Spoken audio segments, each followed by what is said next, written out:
É desse jeito. Já estamos começando a gravar e você está ligado conosco no canal do curso médio em Teologia, Academia Bíblica Bereia, turma das segundas-feiras. Hoje é segunda-feira, dia 27 de setembro de 2021. Hoje é a quarta e penúltima aula desta matéria, História de Israel. Repito, hoje é a quarta e penúltima aula da matéria do curso médio em Teologia, turma das segundas-feiras, História de Israel. Perfeito. Até para mim também essa é a penúltima. Deixa eu, então, eu dar alguns esclarecimentos, por gentileza, tá? Gente, eu quero já usar de 10 no máximo. Não vou passar de 15 minutos. Eu prefiro dar esse esclarecimento já no início de aula. Não sei se vocês leram com a máxima atenção, não sei. De repente, vocês leram por alto, alguns leram com atenção, mas os que leram com atenção vão entender perfeitamente o que eu vou dizer agora. Os que não leram com atenção vão agora cair a ficha, né? Porque é aquela coisa, o aluno, quando lê com atenção, está ligado e já sabe do que eu estou me referindo. Quando um aluno passa por cima na leitura, claro, é normal que ele não vá compreender a situação. Nós estamos finalizando o curso médio em Teologia. Por que finalizando? Sim, verdade.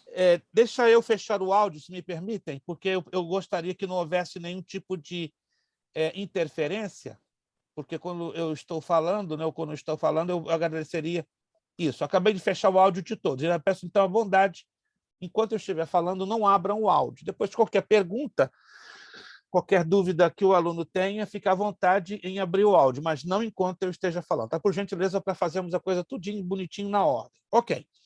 Nós já estamos finalizando o curso médio em Teologia para aqueles que vieram do CETAGAP. Preste atenção, ouça bem o que eu estou lhe falando. Tá? Pelo menos eu tenho aqui uma lista de 9 alunos que vieram do CETAGAP e não interromperam em nenhum momento a sua caminhada vindo do médio, ok? Passando para dentro do Bereia. Quantos estão me entendendo o que eu estou falando? Quantos estão me entendendo? Vou repetir. Aqui eu tenho uma lista de 9 alunos. Se eu estou me esquecendo de alguém, aí eu peço que, dos que estão aqui, se me podem corrigir, eu agradeço. Mas aqui nós temos 9 alunos que vieram do CETAGAP, fizeram o médio, começaram o médio no CETAGAP e automaticamente passaram, né, com seus créditos para dentro do Bereia. Estes 9 alunos, desejando e querendo, estariam habilitados a partir do dia 11 de outubro próximo. Já postei isso lá, já postei. Mas se você quiser anotar, para reforçar isso na sua memória, sem nenhum problema. Já estaríamos passando para o curso Bacharel em Teologia. Farei isso por 2 razões, como já fizemos do básico para o médio, mas lembrando que, muita atenção que eu vou dizer agora, os alunos que não têm o seu curso de 2º grau completo ou o equivalente ao high school aqui dos Estados Unidos, poderão fazer o curso bacharel? Sim, poderão. A diferença é que, no final, não receberão o diploma, senão o certificado de conclusão do curso bacharel em Teologia. Qual é a diferença de certificado e diploma?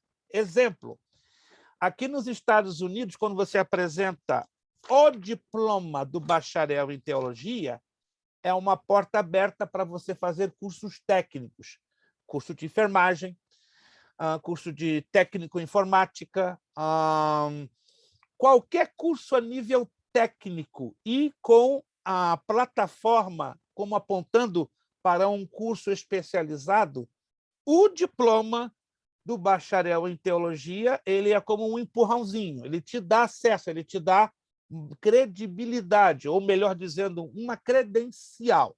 Quantos estão me entendendo? Quantos estão me entendendo? No Brasil também, dependendo do curso técnico ou curso especializado que você venha a fazer ou escolher, o diploma ele é aceito de muito bom grado, diferentemente do certificado. No Brasil é um pouco pior, né? Os certificados de conclusão do curso bacharel, eles não são muito reconhecidos, são pouquíssimas as instituições que dão aceitação. Não é questão de credibilidade, é aceitação para aqueles que apresentam o certificado, porque já é automático. Quando o camarada apresenta certificado de conclusão do curso bacharel em teologia, quem está recebendo do outro lado já sabe. Não, ele não tem o high school, não tem o segundo grau completo. É uma questão de qualificação hierárquica. Aqui nos Estados Unidos é um pouquinho melhor. Quando você apresenta o certificado de conclusão do curso bacharel em teologia, a aceitação ela é um pouco melhor em comparação ao Brasil. No Brasil é bem complicado, mas o diploma, ele sim, vai te dar portas abertas, ele vai te dar formas, né, de facilitar a sua entrada em cursos, tanto superiores, quando eu falo cursos superiores, cursos avulsos, ok? Além de dar a plataforma para o mestrado. Importante, com o certificado do curso bacharel em teologia, você não pode, aqui nos Estados Unidos, fazer um mestrado. Não tem como. Somente com o diploma. Quantos estão entendendo, gente? Quantos estão entendendo? Então, não impede você de querer fazer o bacharel, você que está habilitado. Eu vou aqui mencionar os nomes dos alunos, que são um total de 9. Tá?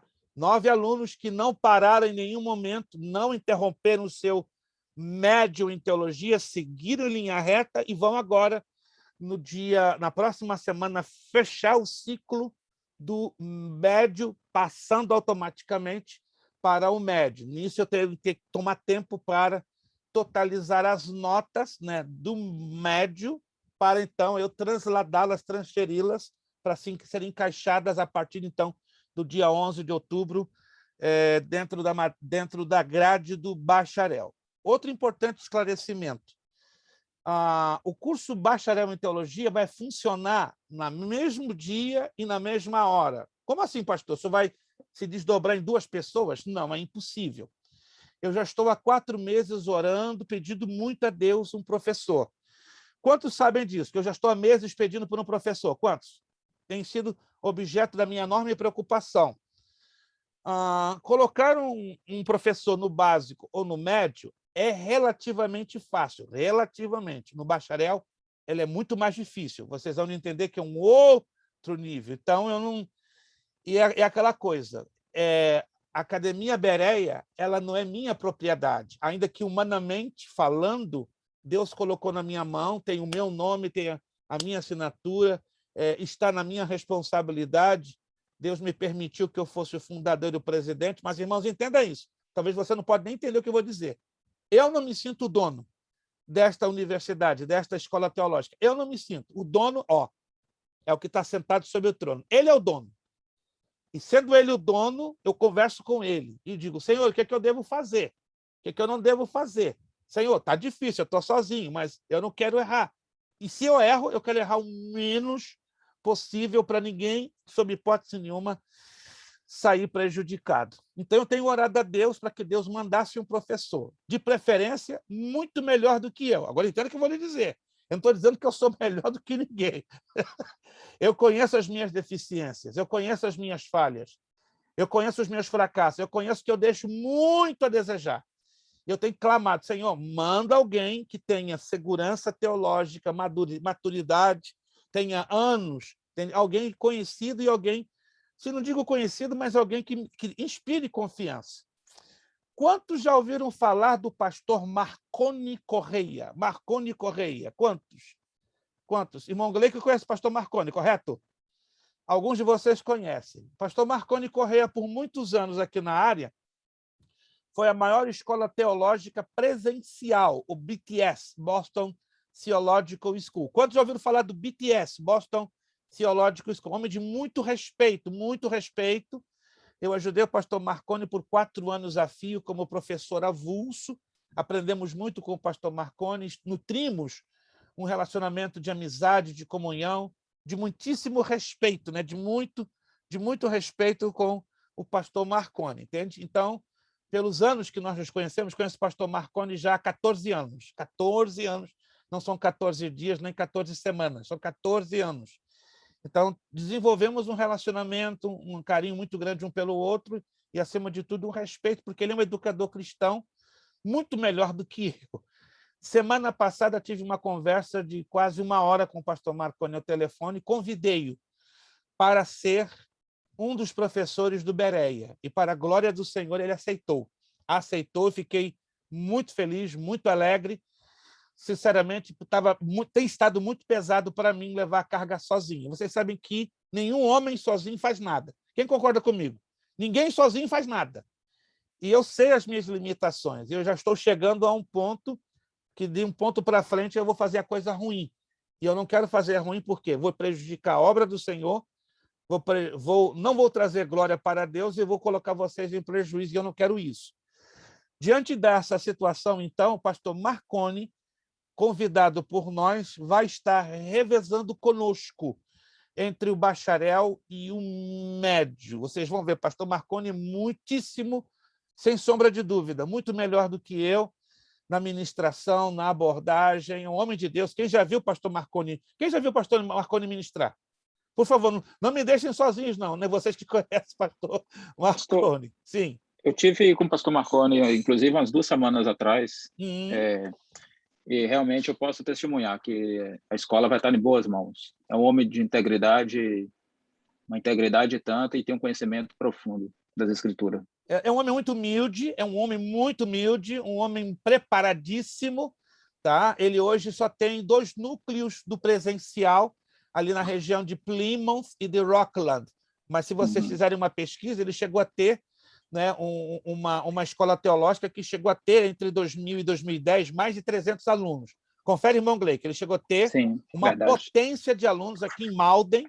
Tá? Ele tinha um prédio alugado, depois foi para Everett, e aí, lá em Everett, ele começou a ter sérios problemas, ali junto do Brasa Grill, e não pôde manter aquele prédio funcionando. Né? A irmã Márcia conhece o pastor Marconi, foi ali que eu conheci a irmã Márcia. Fiz o curso de aconselhamento cristão, lembra, pastor? Isso, um ano, né? Muitos de conheci também a irmã Marlene, conheci o irmão Odaí, através da irmã Márcia, enfim. Vários de vocês conhecem o pastor Marconi. Então, fiquem descansadíssimos. A Academia Bíblica Bereia vai estar com um professor de categoria, de nível, tá? Um homem muito, muito preparado. Tá? Vai ser sempre assim. Quando ele estiver ministrando uma matéria no bacharel, que vai ser ao mesmo tempo, mesmo horário, mesmo dia do médio, eu estarei no médio. Quando eu termino a matéria do médio, aí eu vou para o bacharel e ele vem para o médio e assim por diante. Deixa eu esclarecer também outra coisa. Eu creio que vocês têm maturidade. Eu estou tomando esse tempo porque foi necessário tomar esse tempo. Vocês têm maturidade para ouvir o que eu vou dizer. Infelizmente, contra a minha vontade, eu não vou aqui entrar em detalhes e nem a minha intenção é gerar uma ideia de denegrir A, B ou C. Mas, lamentavelmente, quem participou do CETAGAP soube que existiram várias irregularidades promovidas pelo outro pastor. Não quero aqui citar nomes, quem esteve no CETAGAP sabe a quem eu me refiro. Lamento, falo isso de coração, porque não havia razões nenhuma desse tipo de comportamento ou procedimento. Né? Fui informado que nenhuma das supostas notas, isso aqui é uma coisa meio chocante, que ele deveria ter me passado com as matérias que ele teve com vocês, nenhuma das notas chegaram até mim. Essa é uma das razões que, lamentavelmente, eu tenho atrasado a liberação das notas. Por quê? Como nunca chegou a mim, eu fiquei numa situação complicada. Eu peguei uma irregularidade. Pelo fato que eu tenho um compromisso com a verdade, um compromisso com as Escrituras, o que eu decidi fazer, como se faz em algumas escolas teológicas, trabalhar com a chamada média ponderada. O que é a média ponderada? Eu pego as matérias que o aluno teve as suas notas registradas, somo e divido pela proporção das matérias. Se são 8 matérias, pego as 8 matérias, somo e divido por 8 e distribuo a média ponderada para aquelas matérias que ficaram na brecha. Estão me entendendo? Quem está me entendendo, gente? Quem está me entendendo? É importante que todos me deixem saber que estão entendendo.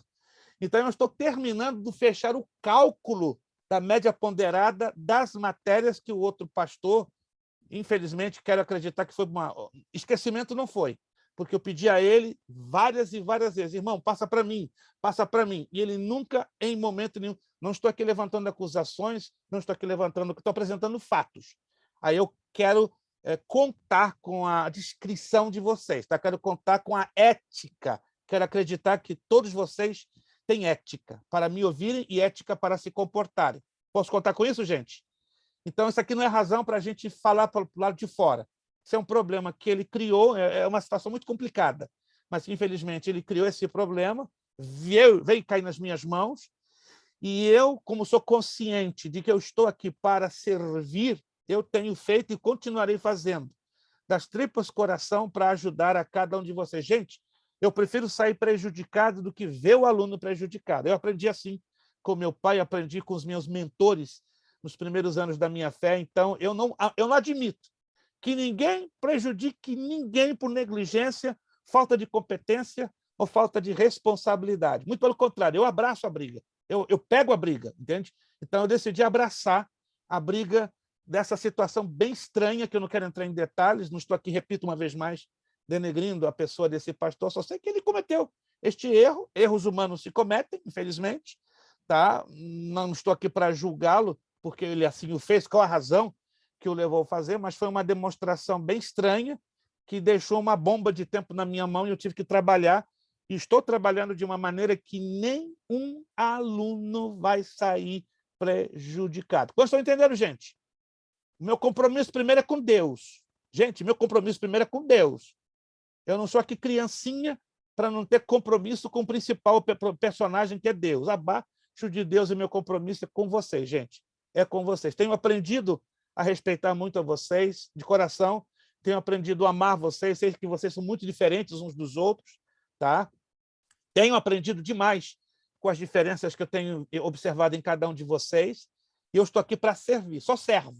Tá? E o servo não mede consequências, que seja até prejudicado, mas eu estou aqui para ajudar. Então, diante disso, eu já estou fazendo o fechamento de todas as notas. Preste atenção nos nomes que eu vou aqui mencionar.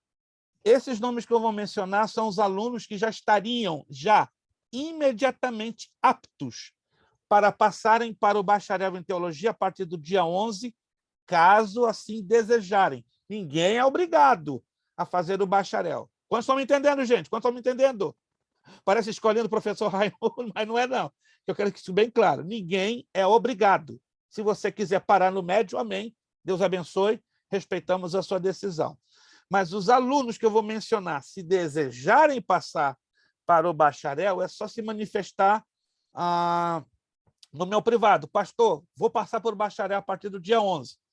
E a próxima matéria vai ser com o pastor Marconi, métodos de estudos bíblicos. Os demais alunos continuam no médio até, aos poucos, fechar o grupo de matérias. Se você consultar lá no seu grupo do WhatsApp, rapidinho, se você tem acesso ao seu telefone celular, observa lá rapidinho, isso aqui é importante. Você vai ver o seguinte, preste muita atenção, você vai ver duas tabelas, dois quadros comparativos entre as matérias do médio CETAGAP e Bereia. Tá? Se você está com o seu telefone e olhando aqui, você vai ver quais são as matérias do médio que vieram do CETAGAP, ok? E quais são as matérias do médio do Bereia. Se você observar, são praticamente as mesmas matérias, com umas leves mudanças de nomes ou de nomenclaturas.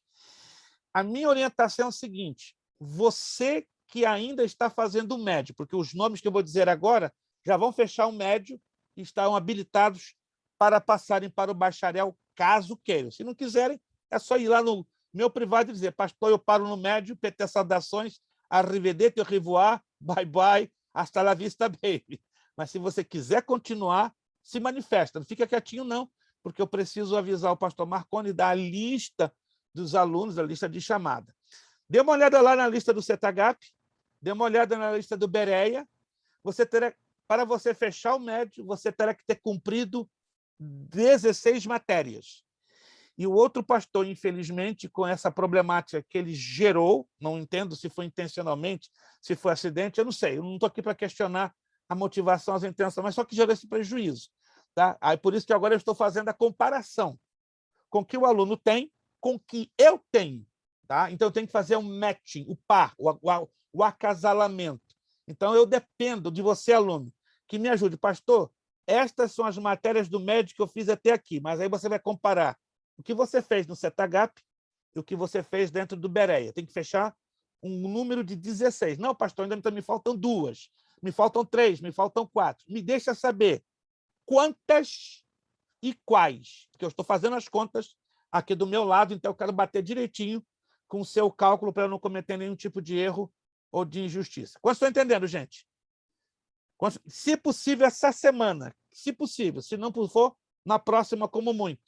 Você que está estudando, ou que veio lá do Setagap e ainda não fechou o ciclo do médio, conta. Por isso que eu estou mandando essa tabelinha, para você comparar. Aqui está no Setagap, aqui está no Bereia. Essas do Setagap eu fiz, essas do Bereia ainda não fiz. Aí você me deixa saber quais as matérias, pegando as duas tabelas, que você não viu. Praticamente são as mesmas matérias. Sim. No meu caso, eu estou fazendo aqui o comparação. médio, mas eu fiquei faltando algumas matérias lá do básico. Eu tenho ciência disso básico. E a gente vai conversar. Creio que o irmão se lembra, né, que eu fiz na confiança a sua pessoa, entende? Eu só abri essa exceção para 3 alunos. E o irmão é uma delas. Tá? Confiando na sua responsabilidade, no seu compromisso, que o irmão vai sanar essa diferença. Eu vou lhe orientar. Fique bem tranquilo que eu vou lhe orientar, que eu já tenho uma resposta praticamente para tudo. Então, vocês não sabem o que tenho feito nos últimos 6 meses. Eu tenho trabalhado duro, pesado, 14, 15, 16 horas, para montar um quebra-cabeças que estava quebrado. E, graças a Deus, agora está funcionando. Me permitam dar o nome dos alunos, para não atrapalhar mais o tempo de aula? Eu só vou dar uma vez essa lista, tá? Em ordem alfabética. Alexandre Lopes dos Santos, Erildo Valentim, Gleique de Souza, Dione da Silva, Leni dos Santos, Márcia Rogério Melo, Maria Cleusa Santos, Marlene de Paula Ramiro, Odair Ramiro e o Elvis da Silva. Vou repetir uma vez mais. Alexandre Lopes dos Santos, Erildo Valentim, Gleique de Souza, Leni dos Santos, Dione da Silva, Márcia Rogéria Melo, Maria Cleusa dos Santos, Marlene de Paula Ramiro, Odair Ramiro e o Elvis da Silva. Se seu nome não foi mencionado, é porque você não veio lá do Setagap em linha reta, sem nenhuma interrupção. Alguns estão aqui que eu sei que vieram do Setagap, mas interromperam 1, 2, 3 matérias, aí vão ter que cumprir essas matérias faltantes. Quantos estão me entendendo? Quantos estão me entendendo? Quantos estão me entendendo? Perfeito. Eu não entendi, pastor. O senhor disse que eu podia começar no dia 11? Não entendi. No caso, eu fiz o recálculo. O recálculo, daí eu preciso que a irmã me confira quais as matérias que a irmã já fez no Setagap e as que fez no Bereia. É matemática. O que a senhora fez e o que está deixando de fazer. Eu fiz o novo... Irmã, isso aqui é uma matemática bem complicada. E eu cheguei a 3 cálculos diferentes. Agora, eu preciso que a senhora faça do seu lado para eu bater. Porque, na verdade, os 5 alunos de Denbury entramos junto, não? Eu, Ana Bernardino. Mas não vieram junto com o mesmo ritmo do Bereia. Aliás, do Setagap.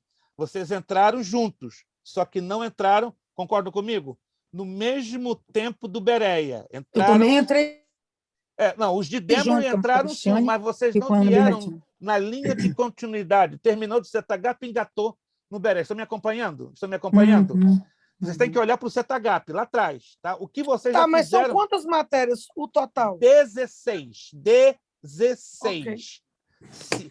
Eu mandei a tabela agora. Olha lá no seu telefone celular, no grupo, tem 16. Veja dentro das 16 o que já foi feito entre o Setagap e o Bereia. E o que não foi feito são as matérias que precisam ser eliminadas. Quantos estão entendendo, gente? Por isso que eu estou repetindo bastante isso aqui, para não ficar nenhum tipo de dúvida. Tá? Os alunos ou alunas de Denbury, só conferir. Pega as 2 tabelinhas e detecta.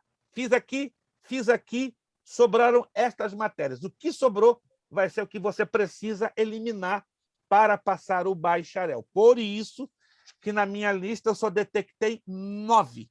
Tá, irmã Cristiane? Desculpe se eu lhe deixei um pouquinho confusa, mas eu fiz 3 cálculos. E nos 3 cálculos eu imaginava que a senhora estaria dentro, mas entrou sincronizado Eu com... acho que eu entrei 2 meses depois que...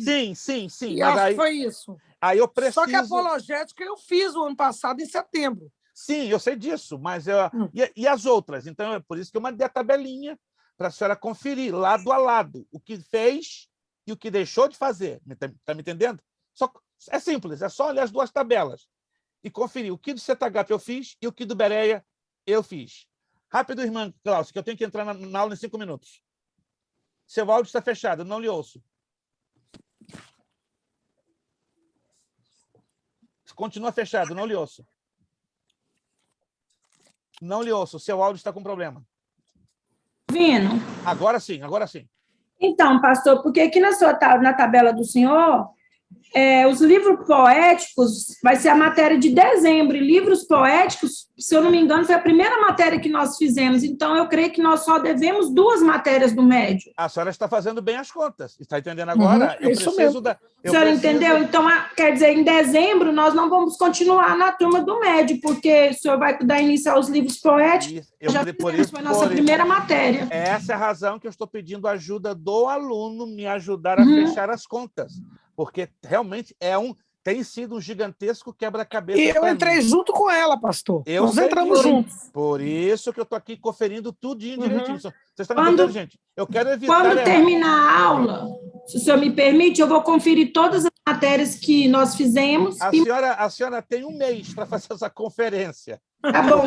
Por isso que eu não mencionei o nome de vocês, porque eu só fechei com esses 9 que estão nessa lista, e, obviamente, vocês não estão entre os 9. Por isso que estamos aqui conversando para fecharmos as contas direitinho. Quantos estão me entendendo, gente? Bom. Obrigada. Perfeito, eu preciso passar para a aula, tá bom? Você, dos 9 que você foi mencionado, quiser passar para o bacharel, me deixa saber no privado. Quem me chamou, por favor? É só uma colocação, porque, se não me falha a memória, eu acredito que algumas pessoas podem estar atrasadas em 2 matérias com relação a gente, porque eu lembro que quando nós começamos as aulas, justamente demorou 2 ou 3 matérias para começar a transmissão online. 3 meses. Ficamos de março a junho completamente parados.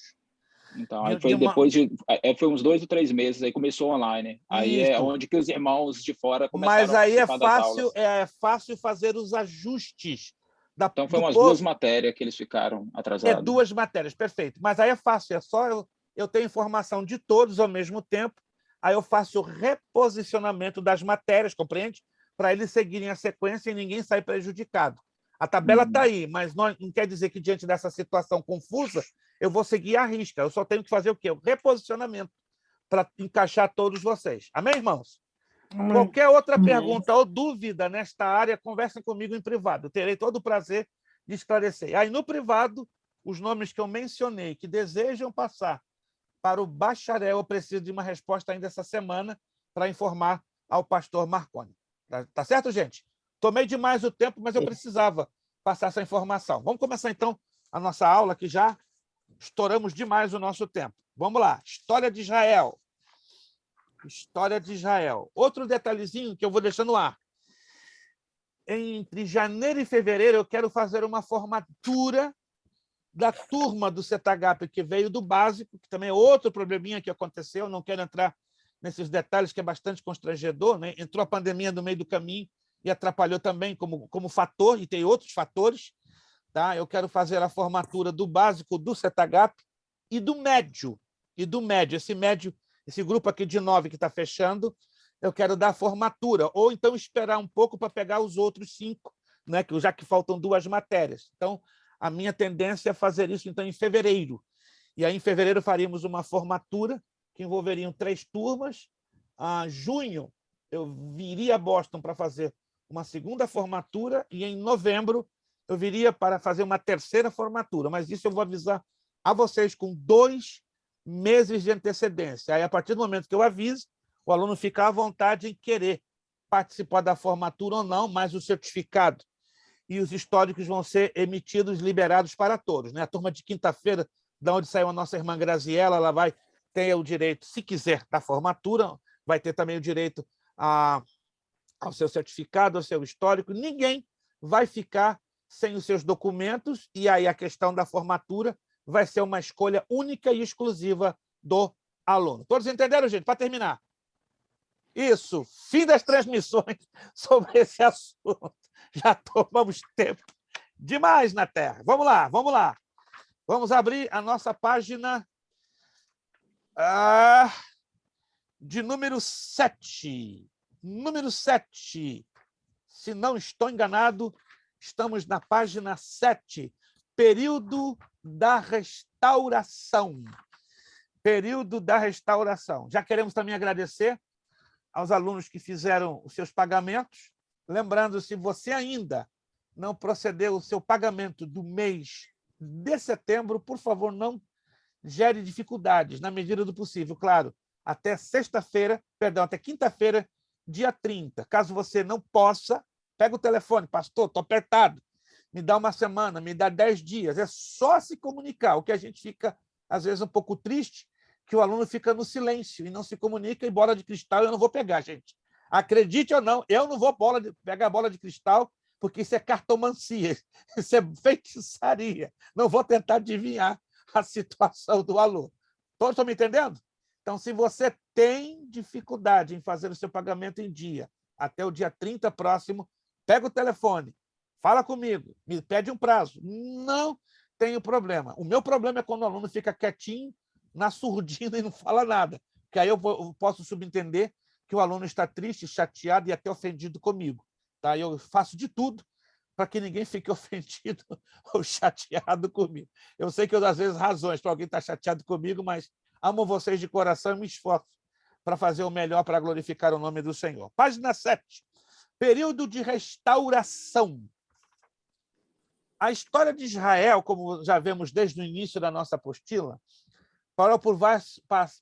tem passado por vários períodos, né? Como se você vai lá de novo à página 2, você vai ver que a história de Israel é dividida em 5 períodos. Período veterotestamentário ligado ao Velho Testamento. Esse período veterotestamentário, ele também está ligado ao período pré-nacional. Olha que interessante, né?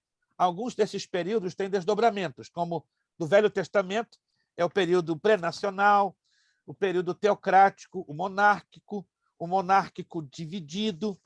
Aí já falamos do período do cativeiro babilônico, e hoje vamos terminar o período do Velho Testamento, o período de restauração. Em outras palavras, o Velho Testamento, por ser a maior parte da Bíblia, 39 livros, e por causa de ter um espaço histórico de tempo de 1000 anos, é natural, não é? Que o período do Velho Testamento, ou veterotestamentário, tem um espaço de períodos mais numeroso do que o do Novo Testamento. Concordam? Então, são 6 subdivisões do período do Velho Testamento. Aí vem o período intertestamentário, que é o período que está no meio, entre os 2 testamentos. Aí ele se divide no período persa, grego, egípcio, sírio, macabeu e romano. Meu Deus! 400 anos de silêncio profético, mas tivemos muitos eventos de grande importância nesse período de 400 anos. Aí depois vem as transformações religiosas, que foram as transições que marcaram o final do Velho Testamento, entrando para o Novo. Aí vem o período neotestamentário, que domina todo o Novo Testamento. Aí nós vemos que entra a dinastia herodiana. Muitos têm na mente que só foi um Herodes, mas, na verdade, a história nos ensina a existência de 7 Herodes. 5 são mencionados na Bíblia. Aí vem as revoltas judaicas, o cerco e a queda de Jerusalém. Depois vem o 4º período, só estou recapitulando, que a gente ainda não chegou aqui. O período histórico, né? A revolta de Bar Kokhba, novos centros da diáspora. É interessante quando nós entendemos a história de Israel, entendendo os períodos. Depois vem a Era Islâmica, lá na página 16.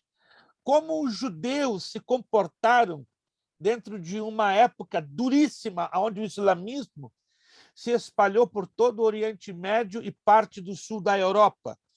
E aí nós falamos na página 17 sobre os judeus na Europa até 1492, quando os espanhóis desferiram um golpe, vamos dizer assim, mortal quase que exterminando a cultura judaica da Península Ibérica, ou pelo menos da Espanha e Portugal. Foi um momento muito dramático para os judeus nesse ponto da história.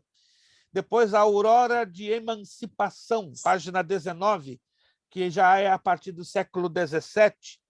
O antissemitismo e migrações. Sempre houve, ao longo da história de Israel, o ódio à raça judaica, mas nunca como foi a partir do século XIX. É um ódio sistemático que desembocou, né, com Adolf Hitler, na Segunda Guerra Mundial, em exterminar a raça judaica de forma sistemática.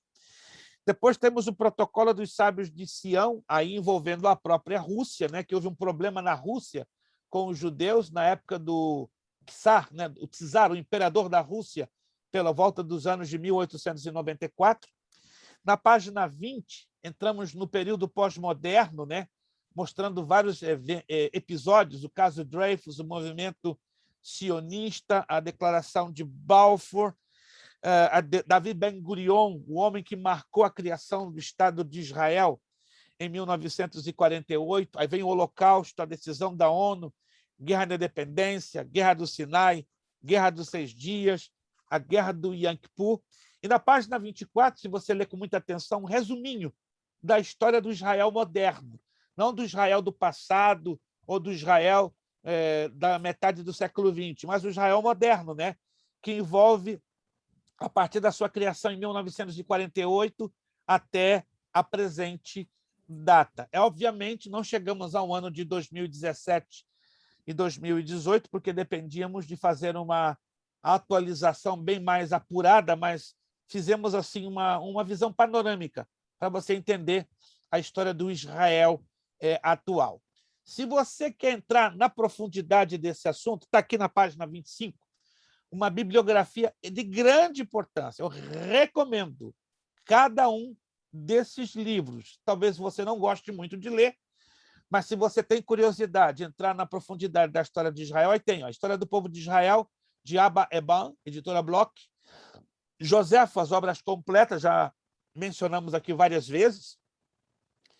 Hoje eu recebi uma chamada telefônica de uma aluna de uma outra turma que recebeu uma abordagem estranha da parte de um obreiro, né? Eu estou fazendo esse comentário para vocês verem o nível de desconhecimento, tanto cultural como bíblico. Um obreiro, ela me identificou como pastor de uma igreja, ficou muito escandalizada. Irmã fulana, você está estudando teologia? Eu estou. E ela comentou sobre Flávio Joséfo, e esse pastor de igreja deu uma repreensão pesada nessa irmã, uma aluna nossa de uma outra turma. Não, irmã, isso é um dos livros de maiores heresias que eu já li na minha vida. Eu falei, o quê? Ele disse isso? O pastor ele ainda repetiu umas 3 a 4 vezes. Eu falei, uau, ele realmente é completamente órfão de pai e de mãe, no sentido cultural, no sentido teológico, e eu falo isso com muito respeito. E não se assuste, não. Tem pastor de igreja que nem sabe quem foi Flávio Joséfo. É vergonhoso. Foi o maior historiador das narrativas bíblicas de todos os tempos. Se um aluno de teologia nunca ouviu falar de história de Flávio Joséfo, está com grave problema. Se é do médio, piora. Se é do bacharel, é um desastre, é um caos. Entende? Um pastor de igreja tem que ter uma noção básica, eu repito, básica, sobre quem são os principais historiadores da história bíblica. Flávio Joséfo, Eusébio de Cesareia, Heródoto, Filo, Suetônio, Plínio. Pastor, quem é esse povo? Historiadores, gente. A Bíblia não pretende ser um gigantesco livro de história, mas Deus usou e permitiu. Eu acredito que sim, porque Deus é o soberano, ele faz como ele quiser. Ele usou um monte de historiadores para o quê? Confirmarem a história bíblica. Quem já ouviu falar de Flávio Joséfo? Quem de vocês tem a história dos hebreus aí? O que eu já vi. Isso. Então, com todo respeito a esse pastor que deu essa pancada na nossa querida irmã, Claudinha, ela ficou desnorteada. Pastor, eu estou querendo comprar Joséfo. Está ali, ó. O irmão Cléber mostrando. Não, esse não é o Joséfo, não, esse é o Suetônio. Suetônio. Ô, gente, coisa boa, né, irmão Cléber? Coisa boa. Esse homem dá uma fonte histórica violenta. Esse livro ele é usado no nosso plenário brasileiro. Tem até aqui o símbolo. E é altamente recomendado. Mas se você não gosta de ler, esquece.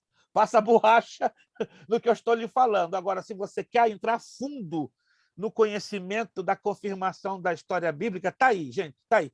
Se algum aluno que estiver interessado a ter acesso aos livros desses historiadores, Gerizim Books tem todos. Gerizim Books. Edições CPAD, tem todos. Amazon, tem todos. É só querer. Tá? Se você quiser, me deixa saber. Posta lá no grupo, pastor, estou interessado. Aí eu mando para você no seu privado as fotos, os preços. Eu não tenho problema, porque é a minha paixão de vida. Leio todo, já li, já leio, releio todos esses historiadores, porque, do contrário, irmãos, que base histórica, como historiador que eu sou, eu teria para ensinar a palavra de Deus, né? Por incrível que pareça, um ensinador, um educador cristão hoje, se ele não conhecer 1% da história secular em comparação da história bíblica, então ele está perdendo tempo. Ele está brincando de ser professor de teologia e não usando a coisa com seriedade. Depois temos o Atlas da História do Mundo, excelente. Esse Atlas é de arrebentar. É da Folha de São Paulo. Você vai lá no site da Folha de São Paulo, se você puder um dia ter esse Atlas, meu Deus. Temos a Bíblia Sagrada, edição contemporânea, tradução Ferreira de Almeida, da Editora Vida. Geralmente, essa Bíblia é a Bíblia Thompson. Se você tem a Bíblia Thompson, dá uma olhadinha. A tradução da Bíblia Thompson é a edição contemporânea. Quem tem a Bíblia Thompson aí? Bíblia Thompson. Dê uma olhadinha lá. Ela é edição contemporânea. Então, essa obra aí, você já tem, já está com tudo e não está prosa. E a Bíblia tinha razão. Oh, livro maravilhoso. Já ouviram falar desse livro? E a Bíblia tinha razão? Maravilhoso. Não pode faltar na estante de um estudante de teologia.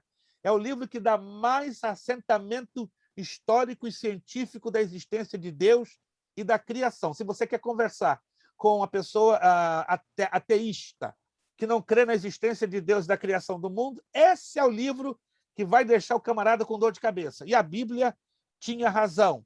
Outro bom livro, A Jerusalém, de Harry Collins e Dominique Lapierre. Dicionário Bíblico de John D. Davis, isso é uma raridade. Se algum de vocês conseguir esse dicionário bíblico, você tirou na loteria sem saber. Hoje é uma raridade da JUEP. The Decline and Fall of the Roman Empire, aí já é em inglês. Para quem gosta de inglês, da Enciclopédia Britânica.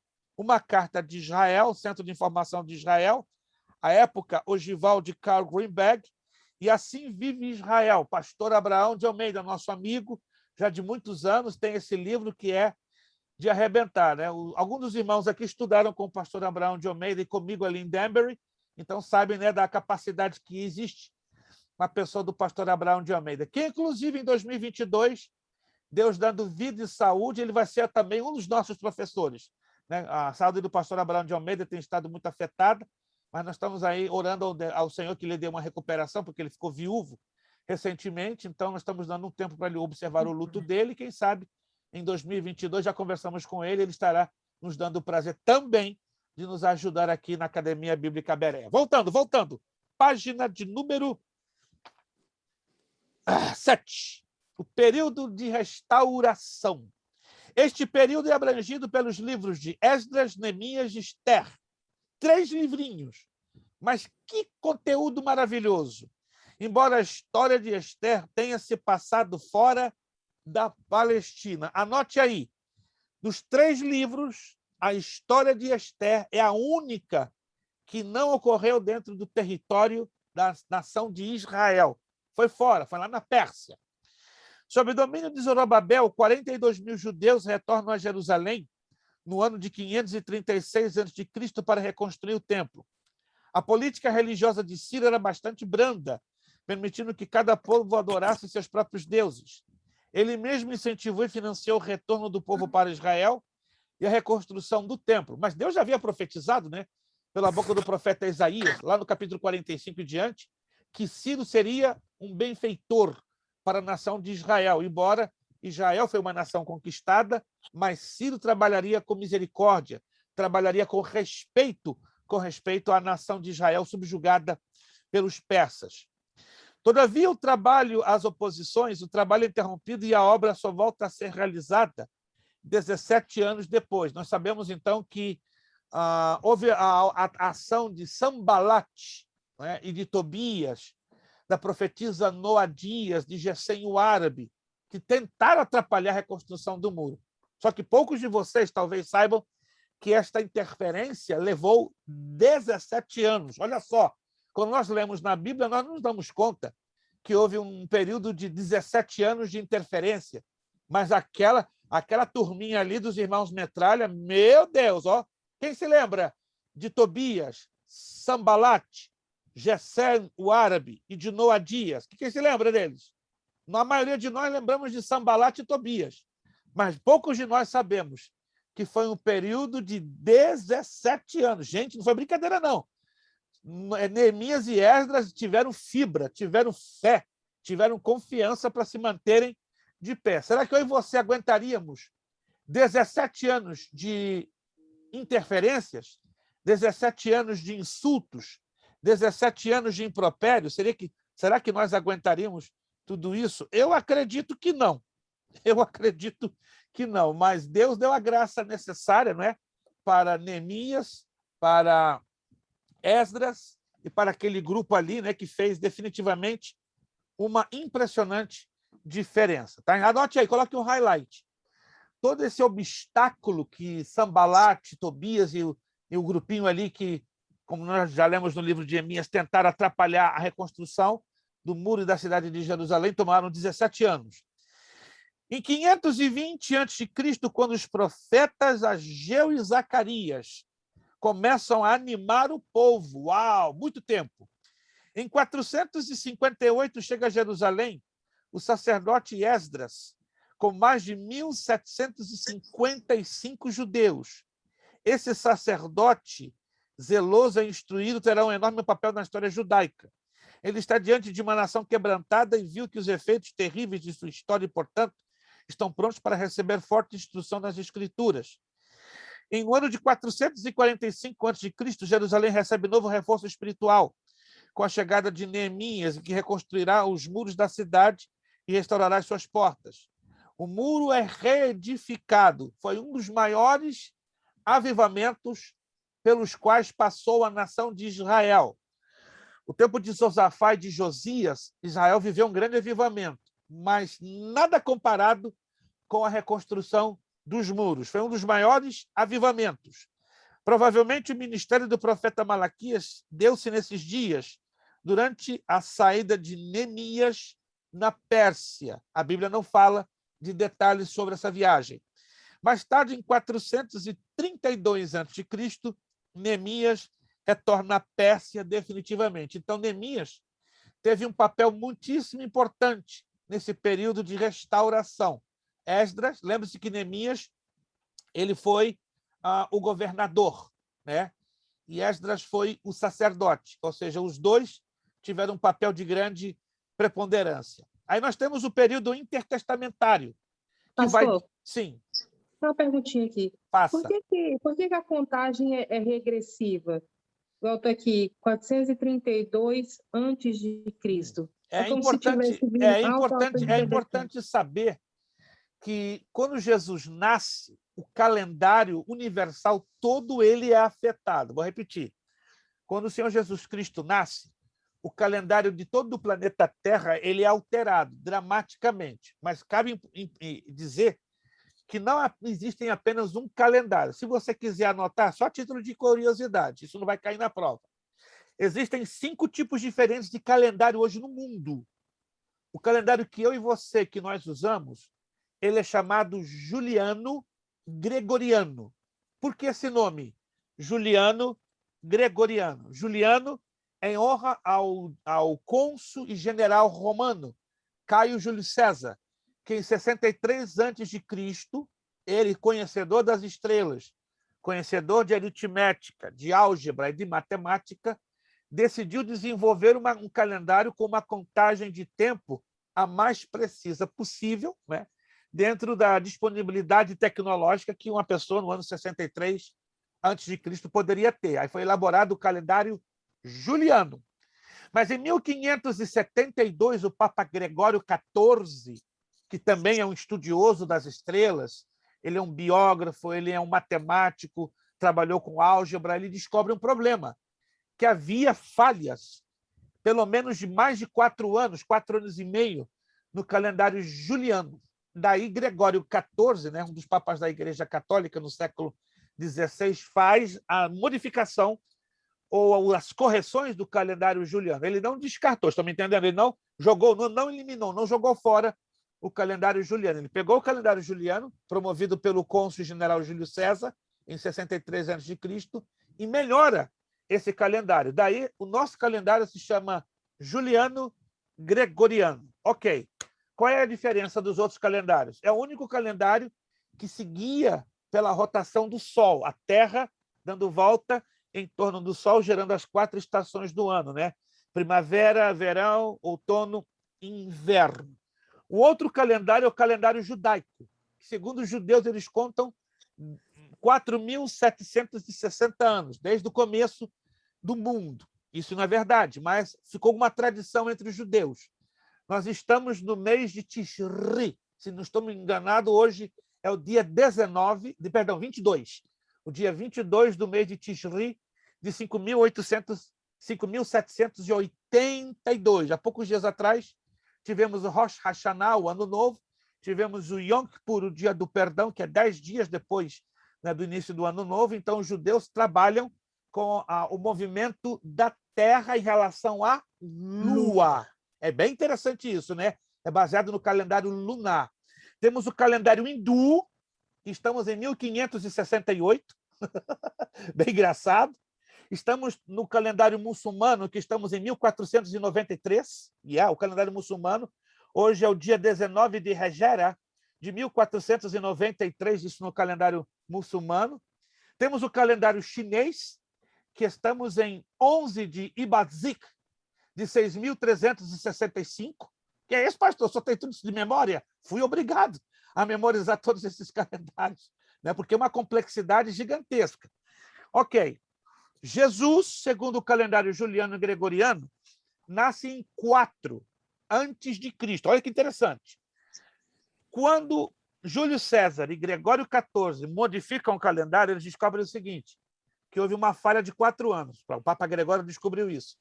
Daí, o ano 4, que é dado o ano do nascimento de Jesus Cristo, ele é zerado em ano 1, não ano 0.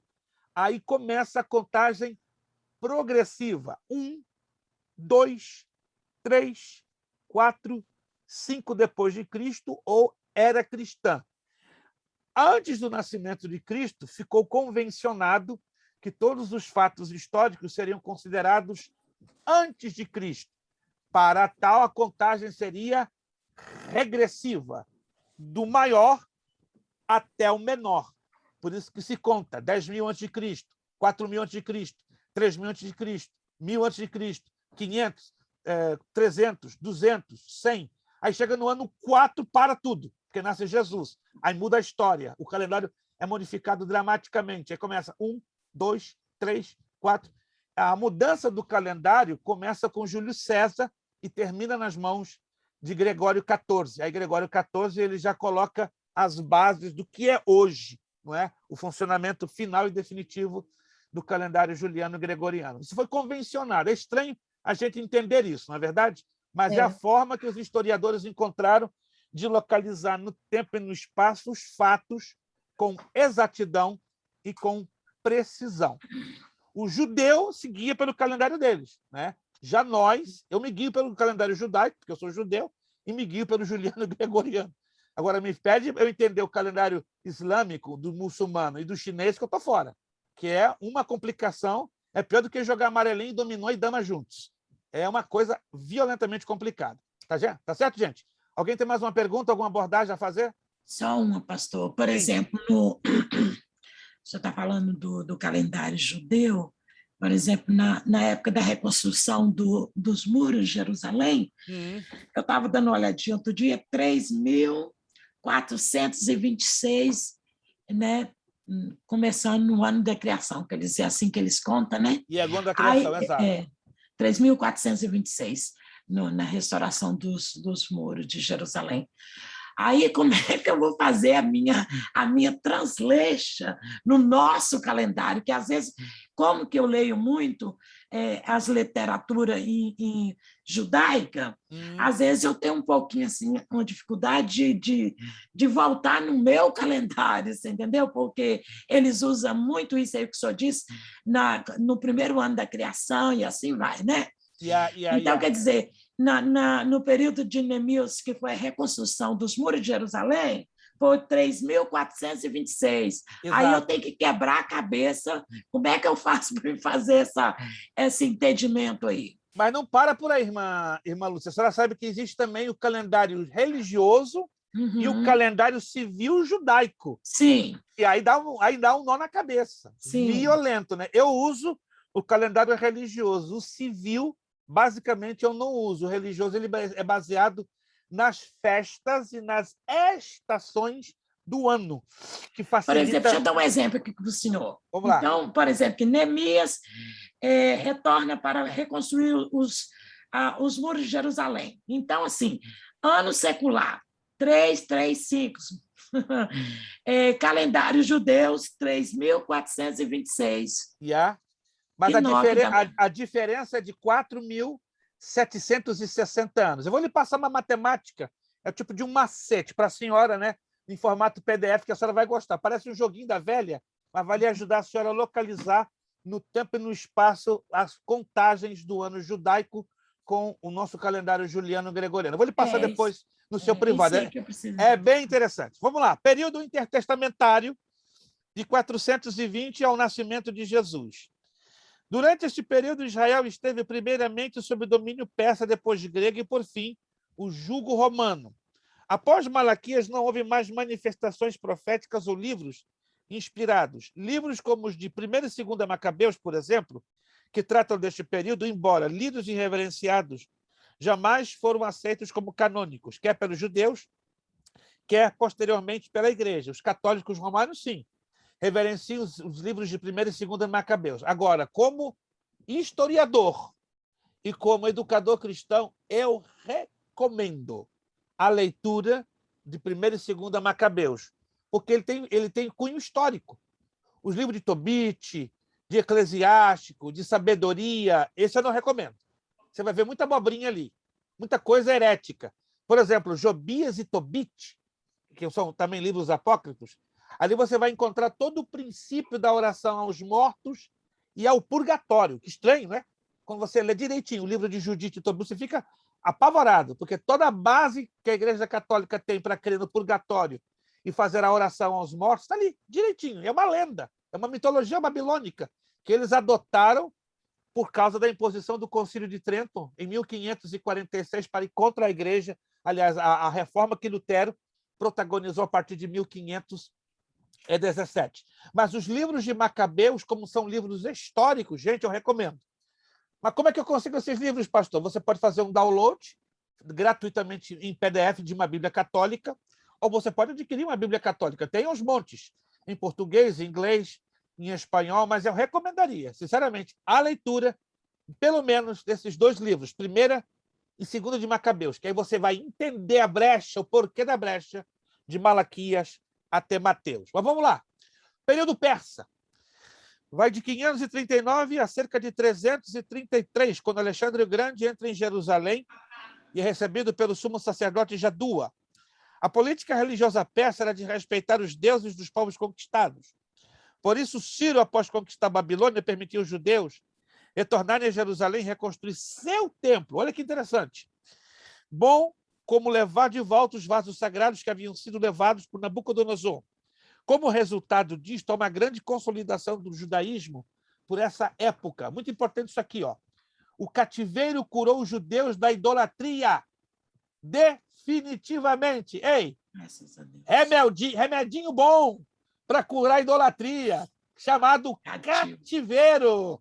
Senhor, tira o meu cativeiro. Que tira do teu cativeiro coisa nenhuma? É remédio, é tratamento da parte de Deus. Senhor, me tira desse... Para de orar errado, minha irmã. Que isso, pastor? Só está ensinando heresia? Não. Estou trazendo Bíblia. Se Deus... Preste atenção comigo, gente. Se Deus não tivesse usado esse remedinho chamado cativeiro, Você acha que a nação de Israel teria chegado até hoje de pé? Teria perecido na idolatria, Deus teria exterminado com a nação de Israel, independente das promessas, porque, veja bem, irmãos, Deus não precisa cumprir uma promessa dependendo do homem. Exemplo, me deixa usar um exemplo, irmão Elvis, me permite, né? É um dos mais bonitos aqui da classe, dos varões. Tem o Dione que está com uma barba que vou te contar, barba de profeta, temos que ter respeito pelo Dione. Eliseu. Eliseu, eita, irmã, já enxergou o profeta Eliseu Dione? Se Dione fizesse um jogral, uma peça de teatro, ele caixaria perfeitinho com Eliseu, né? E o Elvis, o profeta Elias. Já estou montando aqui, né? Uma peça teatral, né? Eliseu e Elias, né? O Elvis subindo lá para a eternidade e jogando a capa para o Dione. Meu Deus, mas deixa isso lá para frente. Mas muito bem.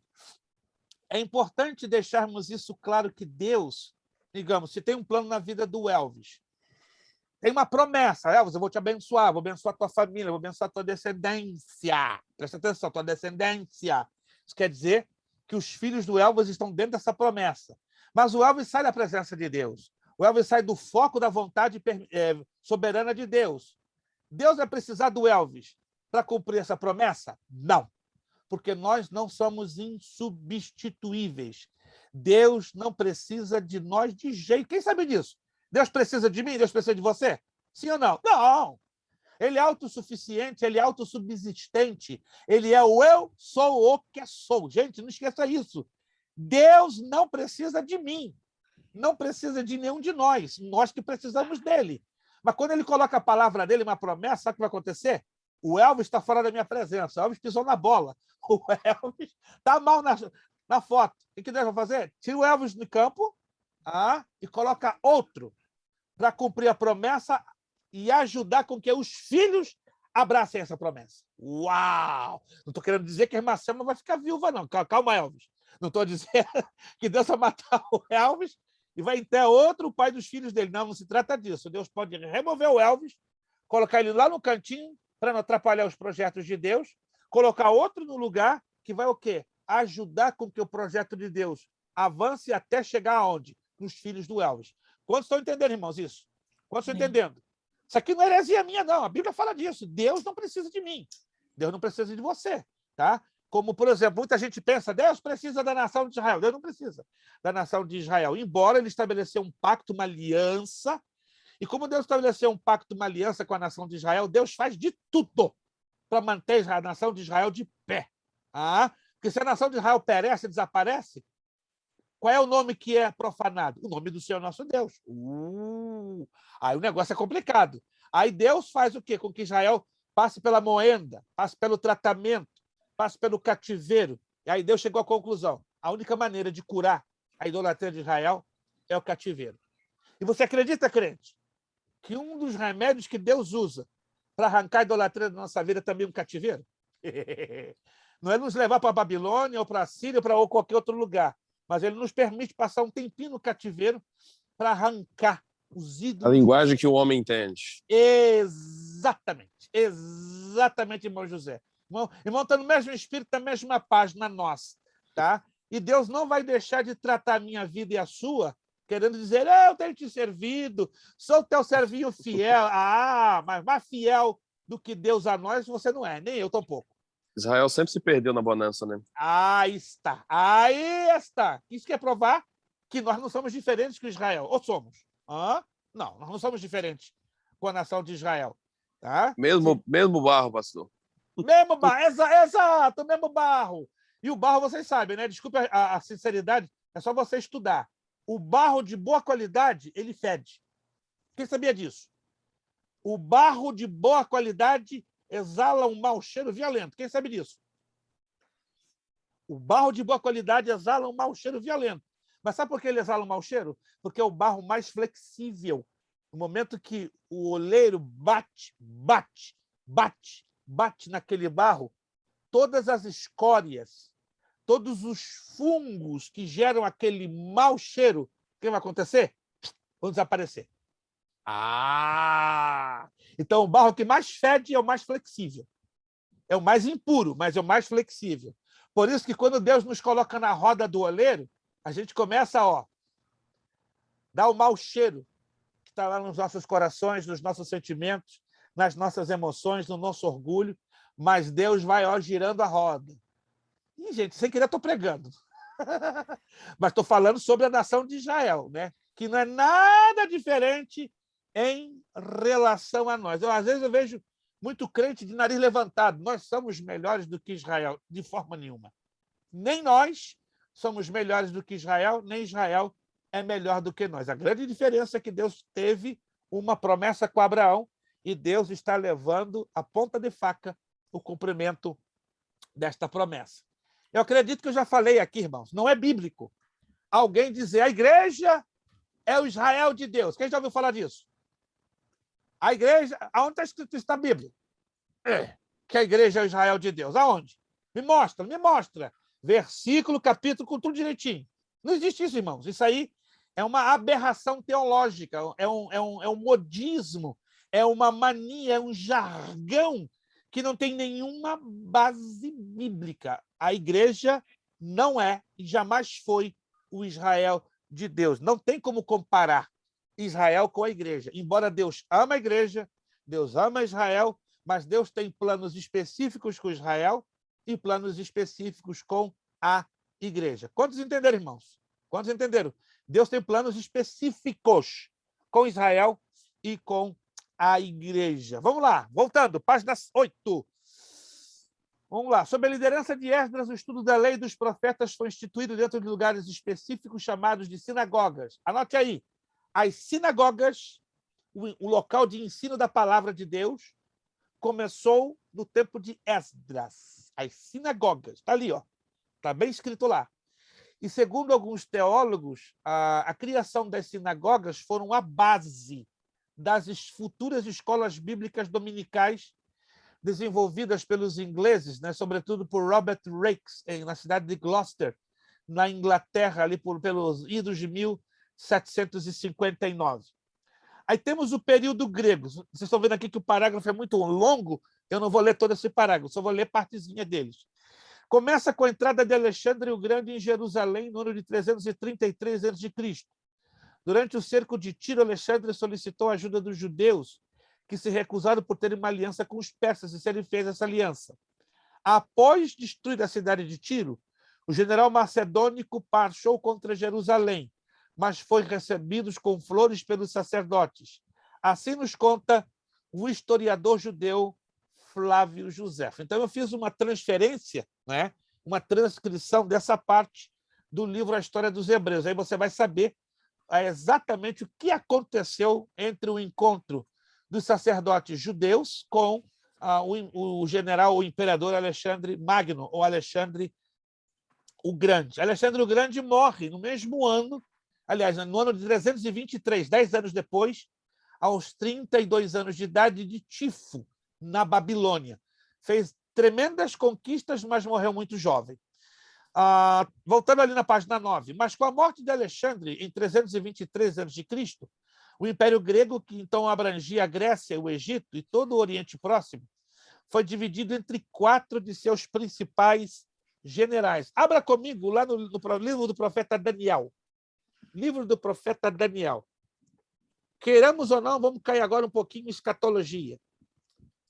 Livro do profeta Daniel, se não me trai a memória, se a minha memória ainda está funcionando direitinho, é o capítulo 7. Deixa eu ver aqui. Capítulo 7, capítulo 8, capítulo 7. Capítulo 7.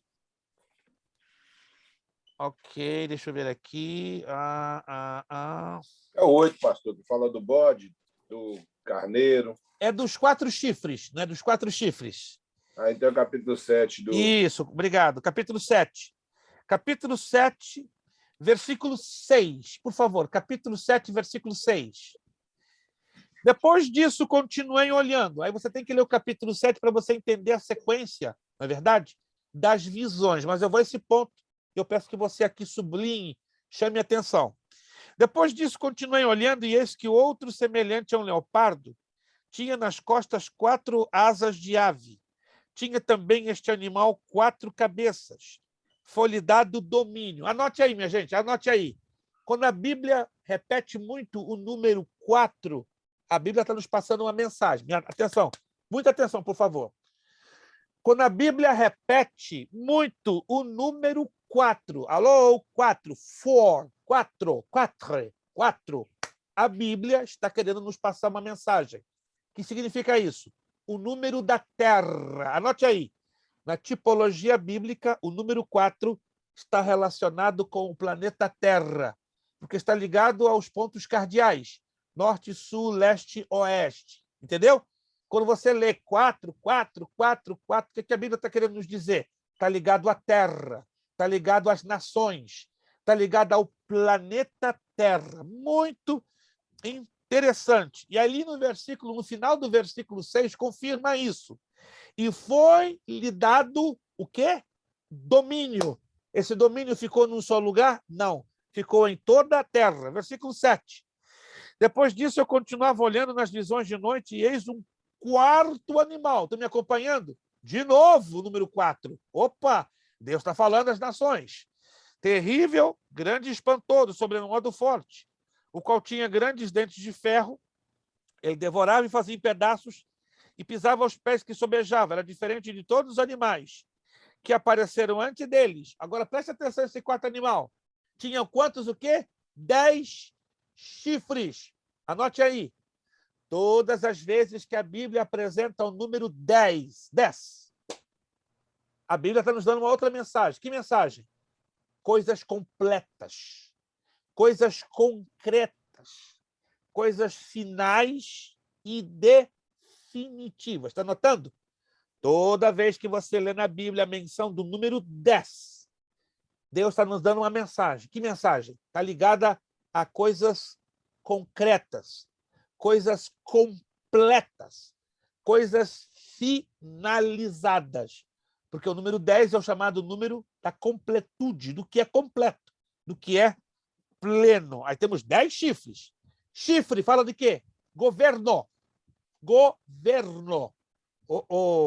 Então, esse seria um suposto governo perfeito no fim da história da humanidade, que já sabemos que se trata do governo do anticristo. Caímos na escatologia, não tem jeito. Caímos na escatologia. Versículo 8. Estando eu a observar os chifres, eis que entre eles subiu outro pequeno, diante dos 3 dos primeiros chifres que foram arrancados. Então, daqueles 10 chifres, presta atenção, estão me acompanhando no texto? 4 sobressaíram. E dos 4, estão me acompanhando, gente?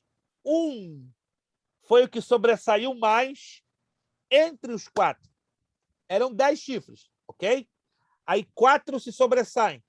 No meio de 4, aí sai 1. Isso que significa? Os 4 que se sobressaem no meio dos 10, está falando dos 4 generais de Alexandre o Grande. Uau! Ptolomeu, Cassandro, Lisímaco e Seleuco. Mas um chifre sobressai entre os 3. Que chifre é esse? Seleuco. Mas quem é Seleuco? Estamos estudando e temos estudado ao longo da história, e os escatólogos e teólogos estão de acordo. De Seleuco é traçada a genealogia do anticristo. Pastor, como é que você pode provar isso? Eu teria que estar em uma aula de escatologia 2. Eu vou estar ministrando esse final de semana em Danbury, falando exatamente sobre isso. Né? Eu vou estar 2 fins de semana em Danbury, nesse fim de semana agora, e no outro fim de semana, talvez teremos transmissão ao vivo pelo Facebook, e aí jogamos o link no grupo aqui do Bereia Med. Se você tiver interesse, vai acontecer 2 fins de semana seguidos, 2 e 3, 9 e 10, das 4 às 8 e das 7 às 9, ali em Danbury. Quem estiver em Danbury e tiver disponibilidade de estar ali conosco, vamos falar sobre isso. Isso é maravilhoso, é uma das partes mais interessantes e complexas da escatologia bíblica. Voltando ao versículo 8 e fechamos. Quando eu observar os chifres, eis que entre eles subiu outro pequeno, diante dos qual dos 3 dos primeiros chifres foram arrancados. E eis que neste chifre havia olhos como os de um homem e uma boca que falava com quê? Com quê? Com insolência. Ah, aí está apontando que esse chifre, que é Seleuco, a descendência de Seleuco, quem vai vir com essas características? O anticristo. E eu fecho o versículo 9. Fecho por aqui. Continuei olhando até que foram postos uns tronos. E o ancião de dias se assentou. Aí é o pai. E sua veste era branca como a neve, e os cabelos da cabeça como pura lã, e o seu trono como chamas de fogo, e as suas rodas eram fogo ardente. Aí entra uma revelação que Daniel tem dos últimos dias, que eu paro por aqui, que não temos como avançar. Mas Alexandre o Grande está ligado com este evento, ok? Ligado com seus generais. A Ptolomeu, estamos lá na página 9, coube o Egito, fundando assim a dinastia Ptolomaida. A região da Síria que abrangia Israel ficou sob o domínio de Seleuco, acabamos de falar sobre ele agora, iniciando a dinastia dos Seleucidas. Ptolomeus e Seleucidas vão realizar inúmeras guerras com efeitos devastadores sobre os judeus. Poderíamos subdividir ainda esse período em 3 partes. O período egípcio, o período sírio e o período macabeu. Não vou entrar em detalhes, você leia, por gentileza, o período sírio, perdão, egípcio, ele é dominado basicamente por Ptolomeu, um general de Alexandre, que se torna rei daquela região do Egito. Né? Pastor, sim. Só não é o que eu quero corrigir o senhor, mas eu estou achando que o senhor confundiu o texto. O texto que o senhor está... Eu estou vendo que na mente do senhor está esse texto, o senhor está falando. Que o senhor está falando desse texto, de capítulo 8, versículo de 8 a 10. 7, na verdade. Né? Me equivoquei com 8, é o 7. Não, porque o capítulo que eu acho que do assunto que o senhor citou é o capítulo 8. Ok. Que é uma visão de um bode e de um carneiro. São visões correlatas. Se o irmão analisar com calma, essas visões do capítulo 7 e o capítulo 8, elas são o quê? Correlatas. Isso. Mas no caso aqui, o capítulo 7, que é comparado com o capítulo 2, esse animal terrível e espantoso não seria o Império Romano? E o anticristo, porque lembre-se que o anticristo ele vai ressuscitar. Não, eu estou falando porque o senhor foi na questão histórica. Isto, exatamente. E o seu descendente, o Antíoco Epifânio. Isso, mas lembre-se que a questão histórica e escatológica vai chegar numa vertente da história, obviamente o irmão sabe disso, que elas vão se encontrar. Por isso que os capítulos 7, 8 e 11 de Daniel são os mais difíceis da escatologia bíblica. É exatamente um tremendo de um quebra-cabeça. Inclusive o 11, na mesma hora que ele está falando de Antíoco Epifânio, no versículo 35 ele já muda para o anticristo. Exato. Aí cria uma certa confusão se você não se fixa bem no aspecto histórico e no aspecto escatológico, porque eles estão ligados, não tem como você separar o aspecto escatológico, que aponta para o futuro, para o aspecto histórico, né? Porque, na verdade, a escatologia ela funciona assim. Profecias que apontam um fato no passado, mas que tem repercussão de 2 até 3 vertentes no futuro.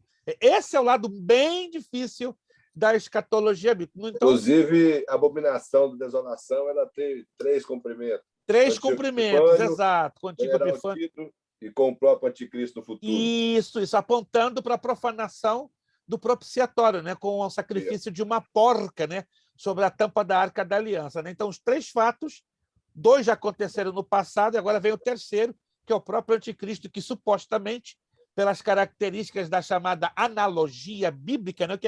Que faz parte também, né? Da hermenêutica, que nos ajuda a entender um pouco a escatologia, o anticristo fará supostamente a mesma coisa. Vai entrar no Santo dos Santos, vai pegar uma porca e vai sacrificar, né, sobre a tampa da Arca da Aliança, a mesma semelhança que fez Antíoco IV Epífanes e a mesma semelhança que fez o general romano Tito. Perfeito, irmão? Só uma perguntinha só. Vamos lá, joga. Acheleu era filho de Herodes? Repita, por favor. Acheleu, esse que você está falando, era filho de Herodes? De Herodes Agripa. Herodes, qual Herodes? Agripa. Na verdade, a história fala de 7 Herodes. A Bíblia menciona 5. Então, temos que ter o cuidado. É uma dinastia bem complicada. A Bíblia menciona Herodes o Grande, Herodes Antipas, Herodes Félix e Herodes Agripa. Então, temos que entender... Então, Agripa era o pai de Achileu. Okay. Isso causa realmente uma pequena confusão, mas aí temos que estudar as dinastias para sabermos quem é quem e o tempo que eles estiveram exercendo os seus governos. Deixa eu passar rapidinho para o período sírio, já são 9h33. A administração dos seleucidas foi, na maioria das vezes, nociva para os judeus. Em alguns casos, houve sangrenta perseguição a eles. Foi por esta época que a Palestina foi dividida em 5 províncias. Anote aí. Muita gente, quando estuda geografia bíblica, não entende porque a Palestina ela é tão recortada. Não sei se você já pegou o mapa. Vai lá na sua Bíblia. Quem tem aí um mapinha no final da sua Bíblia? No final da sua Bíblia. Vamos lá, dê uma olhada lá. Isso. Se a sua Bíblia tem... Vai lá no mapa que mostra Novo Testamento, Palestina, nos tempos de Jesus. Se você tem esse mapinha aí, tudo bem. Se não tem, fica difícil. Mas procura lá um mapinha que mostre Palestina nos tempos de Jesus. Se você não tem esse mapa, aí complica um pouquinho, né? Mas não se desespere, não, que a gente até providenciaria depois em off um mapinha para postar aí para os irmãos do grupo. Aí, não sei se vocês já se perguntaram, caramba, por que a Palestina nos tempos de Jesus foi tão recortada com tantas regiões, com tantas províncias? Mas as províncias mesmo são essas aqui, ó: Judeia, Samaria, Galileia, Pérea e Traconites. Olha que interessante. Judeia, Samaria, Galileia, Pérea e Traconites. É importante que você sublinhe que nos tempos de Jesus, essas províncias já existiram. Ela veio lá da administração dos Seleucidas, a partir de 204 a.C. E os romanos, quando tomaram posse da Palestina, mantiveram essa subdivisão. Tanto Antíoco o Grande quanto seu sucessor, Seleuco Filopatro, foram muito cruéis, embora os judeus tenham permanecido com certas liberdades em administrar suas próprias leis. Todavia, com a ascensão de Antíoco Epifânio, o homem que agora nosso irmão Kleber mencionou, né, que pela história ele é chamado de Antíoco IV Epífanes, porque é uma dinastia, número 1, número 2, número 3, e este é o chamado Epifânio, ou Epífanes, ele tinha um título de quarto, era o quarto da linhagem dos Antíocos. Esse foi o pior de todos, que foi governador ou imperador naquela região de 175 a 164 a.C. Um reinado de terror caiu sobre eles. Ele ficou conhecido como o Anticristo do Velho Testamento. Graças à ferocidade de Antíoco Epifânio, ou Antíoco IV Epífanes, né, o que acontece? Deus levanta uma família para fazer uma resistência pesada. A família Macabeus, até aqui embaixo, né? O período Macabeus, Judas, Simeão e Matatias. Eles foram a resistência que não permitiram, né, com que a idolatria voltasse a dominar a Palestina e, sobretudo, a Israel. Quem já ouviu falar da festa do Hanukkah? Hanukkah. A festa do Hanukkah nasce aí, no período, né, que Antíoco Epífanes impediu a entrada dos judeus no templo para... O candelabro de 9 pontas. Isso, porque o candelabro, na verdade, ele tem 7, né? 7 copinhas. Mas, segundo a tradição e a narrativa do livro de Macabeus, Antíoco Epífanes proibiu a entrada dos sacerdotes para o cumprimento daquela palavra, né, daquele mandamento, que o fogo arderá continuamente no altar e não se apagará, não somente no altar, mas no candelabro de 7 braços, que é o menorá. Ou seja, todos os dias o sacerdote tinha a obrigação de manter o fogo que descia, né, no tabernáculo ou no templo, oriundo da glória de Deus, sobre o altar do holocausto, ok? E sobre, consequentemente, o candelabro, porque o fogo do candelabro ele saía do altar do holocausto, via lá o sacerdote com o expevitador, né, que era uma espécie de pavio que ele puxava o fogo santo para transferir sobre o candelabro. Só que Antíoco Epífanes fechou o lugar santo. Por 8 dias, lutaram, e os sacerdotes, caramba, apagou o candelabro. Pecamos contra o Senhor. Depois de 8 dias, quando a família Macabeus quebra o cerco e entra no lugar santo. Olha a surpresa, gente! O candelabro estava aceso, e não mais com 7, mas com 9 copinhos. Uou! Daí o Hanukkah, chamada Festa das Luzes. Que coisa linda! Se você quer saber os detalhes, vai lá no 1º e 2º livro de Macabeus. Recomendo. É muito lindo, né? Você que trabalha em casa de judeus não entende a razão do Hanukkah. Então, estamos aí resumindo. Eu sim. Hanukkah. Eu amo. Porque assim, a senhora é amante da cultura judaica. O nome Macabeu está aqui, ó, lá na página 9. Quer dizer martelo. E aquela família foi um martelo, né? Deu na cabeça de Antíoco Epífanes. Foi pesado. Eles foram assim... humanamente falando, eles apresentaram uma resistência heróica contra a idolatria. E como é importante, né, Deus ter homens à semelhança dos macabeus nos dias de hoje para fazer resistência à idolatria. Virando a página, temos o período romano. Gente, é aqui que nasce Jesus. É aqui que aparece o Senhor Jesus. É aqui que a história bíblica é mudada da água para o vinho. Vou ler essa partezinha, a gente já está finalizando. No ano 63 a.C., Pompeu entra em Jerusalém. Para quem não sabe, Pompeu foi um dos generais romanos que fez um governo entre 3, né? Cassandro, Pompeu e Júlio César. Ok. Então, Pompeu entra em Jerusalém após um cerco de 3 meses, fazendo da Palestina uma das províncias romanas. Antes de 63 a.C., Israel estava sob o governo dos Seleucidas. A partir de 63, quando Pompeu entra em Jerusalém, já era a Palestina, cai nas mãos dos romanos. Morreram cerca de 12 mil judeus quando da tomada da cidade, que foi facilitada pelo fato dos judeus se recusarem a guerrear em dia de sábado. Olha o problema do sábado aí, gente. Negociar com o judeu em dia de sábado é perca de tempo. Não tenta negociar com o judeu em dia de sábado, que você sai perdendo. Eles vendem até a mãe, mas não no sábado. Vender, mas no sábado é pecado. Eles levam muito a sério o sábado. E o adventista do 7º dia, quem o diga, mas deixa quieto. Isso aí é matéria para seitas e heresia. Mas vamos lá. E nem mesmo a entrada dos exércitos romanos impediram de continuar sacrificando. Após apossar-se o trono de Roma, Júlio César nomeia Antípater, procurador da Judéia, em 47 a.C. Em 37 a.C., entra Herodes, toma Jerusalém. Herodes o Grande, coloca aí. Herodes o Grande, para não confundir com Agripa, para não confundir com Herodes Filipe, para não confundir com Herodes Arquelau, para não confundir com Herodes Félix. Herodes o Grande. Mas por que Herodes o Grande é o mais importante dos Herodes? Primeiro, ele é o primeiro de todos, na linha cronológica. Segundo, é o que mais aparece na Bíblia, porque ele foi o responsável pela matança dos inocentes, no intuito, né, de eliminar ao Senhor Jesus Cristo. Então, esse aí foi o cabra perigoso, mas o Antipas também não ficou para trás. Vamos lá.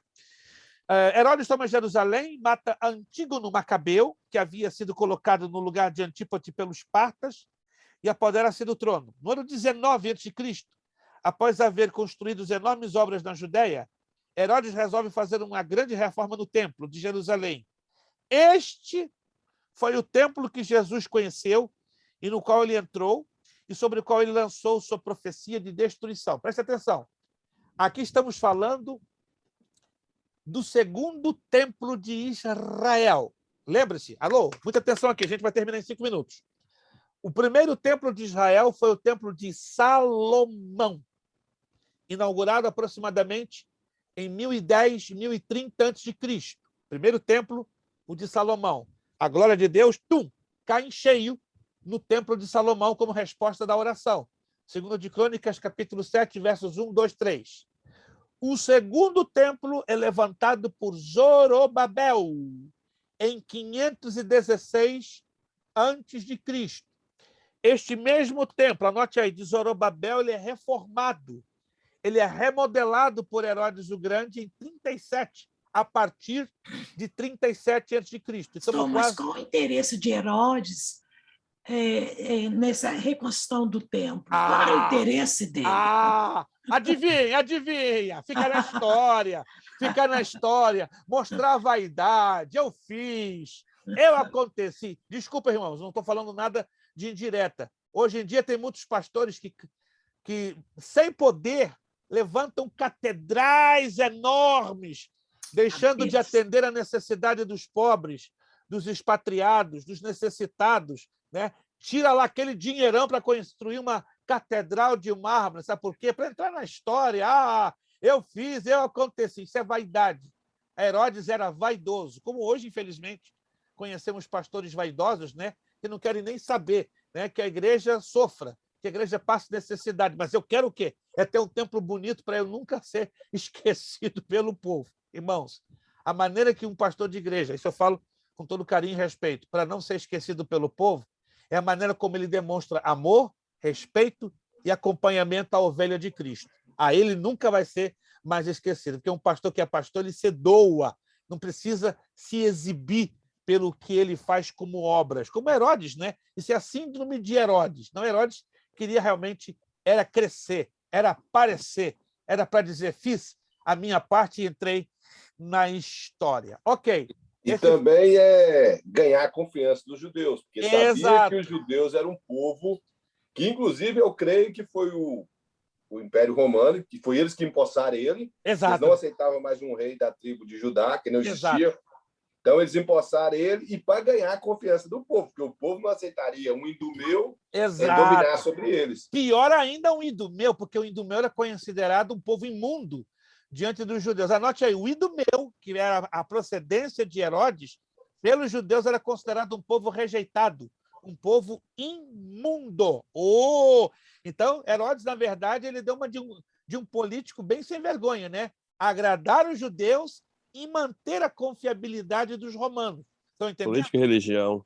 Exato. É o jogo duplo, né? É o chamado agente duplo. Agrada russos... Política da boa vizinhança. Isso. É o que nós ouvimos falar, né? O cara politicamente correto. Cuidado, irmãos. Isso é coisa de Herodes, é satânico. Ô, pastor, mas só vai me perdoar, mas hoje, infelizmente, a religião e a política ela está se enxuguedinha e é uma coisa assim, fora do comum. E a crente que está aí brigando, apoiando, achando que está apoiando religião, não, gente, isso tudo é poder, é por detrás, é um grande império que eles estão se defendendo. Síndrome de Herodes. Síndrome de Herodes. Cuidado, fuja de pessoas que abraçaram a síndrome de Herodes, porque Deus não está aí, não. Deus está na humildade, Deus está no espírito da manjedoura, Deus está no espírito dos pastores que estavam no campo com humildade, esperando a manifestação do Rei dos Reis e Senhor de Senhores. 5 minutos. Já estamos fechando, gente. Meu Deus, é muita história para uma matéria tão rica. Vamos lá. O período romano foi um período que o templo, que Jesus entrou no templo, ele entrou e lançou a sua profecia de destruição. Na próxima aula, nós vamos falar sobre as transformações religiosas. Um pouquinho vamos falar sobre o período neotestamentário e a dinastia herodiana, culminando com a queda de Jerusalém. Não teremos condições de falar detalhes do período histórico, né? Que começa a partir da destruição de Jerusalém no ano 70 até o século XX, período que Israel perdeu a sua identidade geográfica, a sua identidade política, mas nunca Israel, anotem, nunca, em momento nenhum, Israel perdeu a sua identidade cultural e religiosa. Perderam o seu território, perderam o seu poder político, mas nunca a cultura. Um judeu em qualquer lugar do mundo mantém a sua cultura. É a única raça do planeta Terra que aonde quer que ele vai com a cultura dele e com a religião dele. As outras culturas se misturam, se adaptam, menos a judaica. Sabe por quê? Propósito de Deus, de manter intacto a nação de Israel no sentido cultural e religioso. Como eu sou judeu, vocês devem imaginar, quem conhece um pouquinho da cultura judaica, todos os casamentos da minha família, do lado do meu pai, é tudo de família. Isso não é abominação? Não, é maneira de preservar a raça. todos os meus tios, sobrinhos e primas do lado de meu pai são todos casados entre si. É estranho demais, não é verdade? Mas é a maneira de preservar a raça.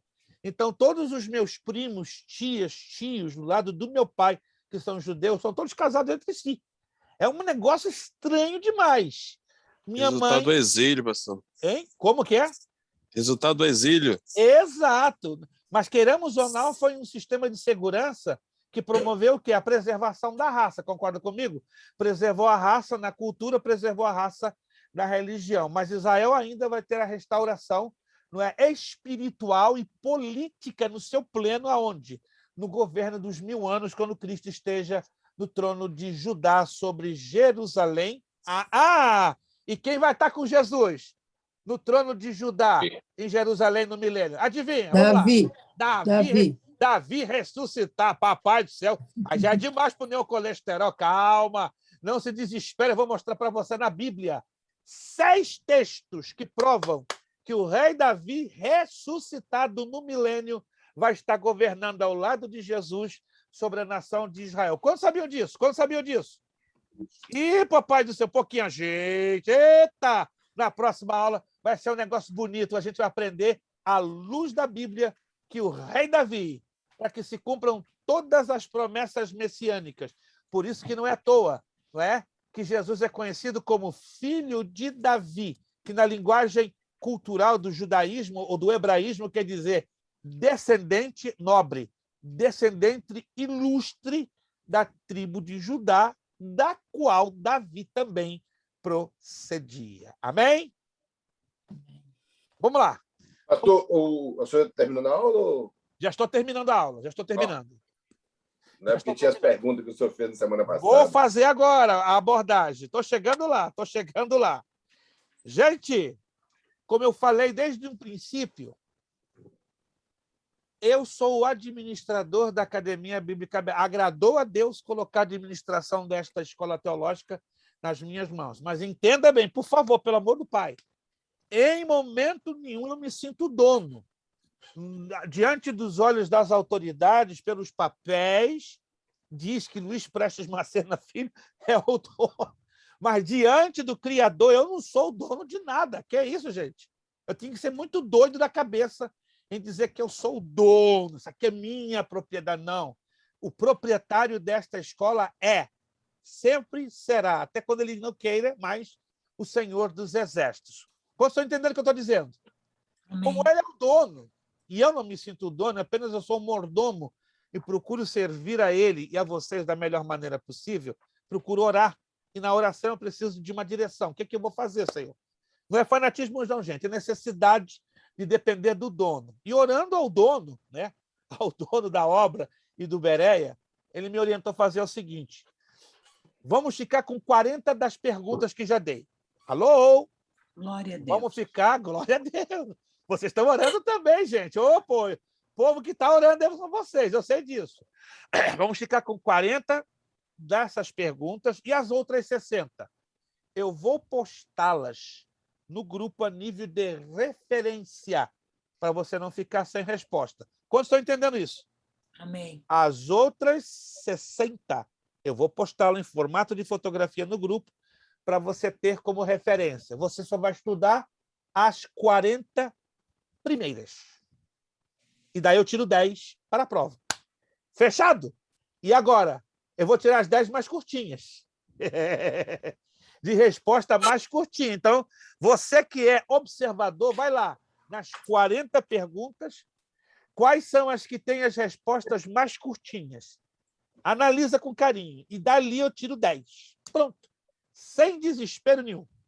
É só estudar das 40 as que têm as respostas mais curtas. Eu não tenho palavra de chapolim colorado, não, irmãos, mas eu falo que eu cumpro. Se eu falo, eu cumpro. Se eu não falo, eu não tenho como que cumprir, porque eu não coloquei a minha palavra empenhada. Quantos estão entendendo? Todos estão entendendo? Então, estudem da pergunta 1 a número 40 e coloquem atenção nas perguntas de respostas curtas. Alô? Curtas, curtas. Dentro delas, eu vou tirar 10 para a prova. Perfeito? Passamos um pouquinho do horário. Alguma pergunta, alguma dúvida? O dia da prova, esqueci. Próxima semana, próxima segunda-feira, 4 de outubro. 4 de outubro. Peço as orações que na próxima segunda-feira também meu filho vai estar fechando o contrato da casa. Já estará recebendo as chaves para a glória do Senhor nosso Deus. Então, estejam ajudando em oração. Próxima segunda-feira, dia 4 de outubro, meu filho vai estar assinando o contrato e recebendo as chaves da nossa casinha ali em Orlando. E vocês são convidados. Não vão a Orlando e passem assim, na reta, não. Já tem uma casinha lá, humilde, singela, não é o palácio que você mora, mas está lá com as portas Mostra abertas. as fotos, pastor. Eu já mandei, homem, está perdido? Irmão não José... vi, eu procurei, não achei. Irmão José está perdido. Gente, mostra. Pastor, eu vou lá, hein? Vou lá tomar um cafezinho lá, pretinho. Que cafezinho? Nada. Vai jantar, vai almoçar, vai tomar depois da Disney, depois da Disney vai ser a sua casa. Não, vou levar o irmão no Holy Land. Minha casa está pertinho do Holy Land. Tem o Holy Land. Está 10 minutos do Holy Land. Gente, minha casa está 10 minutos do Holy Land. Eu passei lá no Holy Land. Minha casa está 10 minutos do Holy Land. 25 do SeaWorld. Ei, que gente! Você vai a Orlando e não vai se lembrar de mim? Faz isso. Vai a Orlando, vai no SeaWorld, vai no Holy Land, mas vai lá em casa, toma um café, toma banho, a janta. Em novembro eu vou em Orlando, pastor. Oi, irmã. Lá. Oi, irmã Márcia. Lembra de mim, separa 2 dias para estar com a gente. Vou sim, vamos fazer um culto com a senhora, seu esposo, se Mateus for, leva que vai ser bonito. Gente, amém. A casa é humilde, vocês já viram pelas fotos, né? Mas ela está de coração rasgado. Eu não vi as fotos, não, pastor. Onde mas que tá? Está no grupo, gente. Eita, alguém ajuda a irmã Mas Márcia. eu olhei lá, não vi. Está lá no grupo. Vai procurei, não vi, não. Vai lá no dia 20. Dia 20 está lá. Gente, eu vi, pesquisei a casa, até linda. Está lá, já lá. Então, tem algum problema na visão de alguns de vocês. Eu vi, pesquisei, a casa está linda. Está lá, gente. Dia 13, perdão, dia 13. Vai lá na aula do dia 13. Está lá postadinho. Sem nenhuma dificuldade, dia 13, tá bom, gente? Vamos orar agradecendo a Deus. Não se esqueçam, durante a semana, façam minha bondade, os 9 alunos que eu mencionei, tá? Vou repetir de novo para a gente terminar com a oração. Alexandre Lopes Santos, Johnny da Silva, Erildo Valentim, Gleique de Souza, Leni dos Santos, Márcia Rogéria Melo, Maria Cleusa dos Santos, Marlene Ramiro, Odair Ramiro e Alves da Silva, 9 alunos que estão aqui. Caso vocês desejem estudar indo para o bacharel, até, se possível, a próxima semana me dê uma resposta definitiva, porque eu preciso passar a lista para o pastor Marconi. E os demais... Eu quero, pastor. Então, manda lá no grupo, para eu saber que eu não tenho a cabeça tão privilegiada da irmã Márcia para anotar tudo de memória. A minha cabeceta desse tamaninho. Tá? E os demais alunos que entraram, como os de Débora, irmã Maria Duva, pastor Fabiano, esposa, irmã pastora Cristiane, entraram praticamente juntos, né, irmã Ana Santos. Então, estão faltando 2 matérias. Só me digam exatamente essas 2 matérias. Eu estou fazendo a sincronia e aí não tem problema. Aí, em 2 meses, já vamos estar lá juntinho, caso vocês queiram, né? Se vocês não quiserem, também não tem problema. Mas caso vocês queiram, vamos estar lá de novo, né? No bacharel. Gente, o bacharel tem coisa bonita. Assim que eu terminar, eu vou para lá, pastor. Para a glória do Senhor. Vai ser uma alegria muito grande. Irmão Kleber também, né? Está faltando também algumas poucas matérias. Os que quiserem, fiquem bem à vontade. Quem quiser parar no médio, também fica bem à vontade. Vamos agradecer a Deus com uma oração? Vamos agradecer a Deus com a oração? Minha pergunta, pastor, eu estou querendo saber, na verdade, eu não estou nem preocupado com os pontos, eu quero saber o porquê que não foi incluído o rei Acas, o rei Joaquim. Vou mandar em off para o irmão, fica melhor, porque o tempo já foi embora. Valeria 50 pontos. Valeria, mas não vamos negociar agora que o tempo acabou para negociar. Vou mandar em off, aí o irmão vai entender. A resposta que eu achei foi que o rei Acas ele era subalterno ao rei da Síria e que o Joaquim foi imposto pelo faraó do Egito. Por isso Pronto, já ganhou seus 50. Quem não chora não mama. Ei, irmão. Não precisa dar os 50, não. Ele batalhou. Eu queria saber se era por isso. Ele batalhou, vai dar certo. Não, sem problema. 50 para o irmão Kleber, tá tranquilo. Gente, vamos pedir irmão José Carlos de Souza. Esse nome tem respeito no céu. Igualzinho o seu nome, tá? Irmão José Carlos de Souza, o nosso sacerdote, vai estar aí nos levando a Deus com uma palavra de oração. Gente, dúvidas, perguntas, não se acanhem. Falem comigo no meu privado. Estou aqui de coração rasgado, entendeu? Para servir vocês, né? Eu me mudando para a Flórida, continuamos a mesma coisa, e a partir de novembro, então, eu vou dar início ao processo da formatura de vários de vocês, do básico, da segunda, que infelizmente por A e B razões não pôde haver, do médio, que está sendo fechado agora com 9 alunos, e, consequentemente, também da turma do básico das quintas-feiras. Então, vamos ter a formatura de pelo menos 3 turmas no ano de 2022. Conto com as vossas orações e Deus vai estar... E vai ser aqui em Massachusetts mesmo, tá? Não tem como a gente fazer em outro estado, porque a maioria dos alunos estão concentrados aqui em Massachusetts. Mas isso a gente vai conversar de perto, né? A partir do mês de novembro, para a gente fazer uma formatura bonita para os que quiserem, né? Ninguém é obrigado a querer ou ter participar das formaturas. Irmão José Carlos de Souza, nos despedindo em oração, por favor. Querido Deus eterno Pai, neste momento, Senhor, queremos te agradecer pelos momentos, Senhor, que aqui estivemos, aprendendo mais da Tua palavra, Senhor. Queremos apresentar cada vida que aqui esteve, Senhor, que pôde aprender mais da Tua palavra.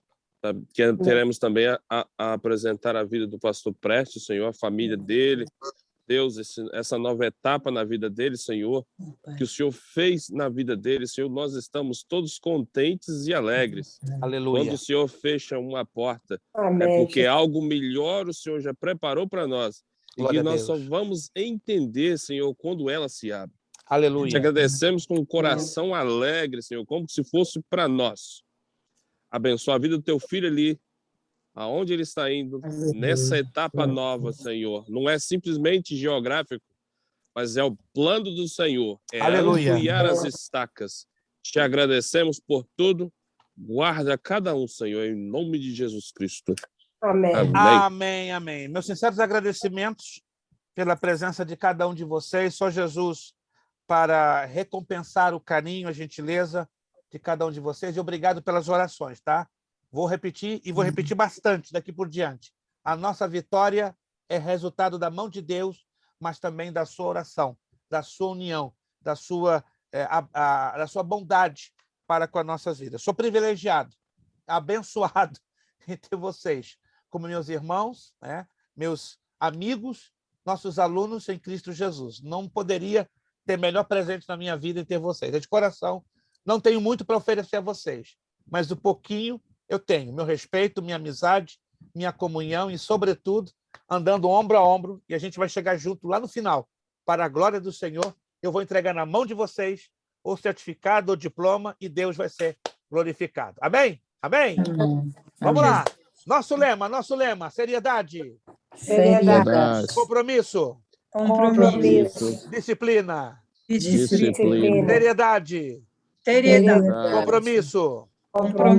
Disciplina. Disciplina. Seriedade. Compromisso. Disciplina. Disciplina. É necessário que ele cresça É necessário que ele cresça e que eu diminua.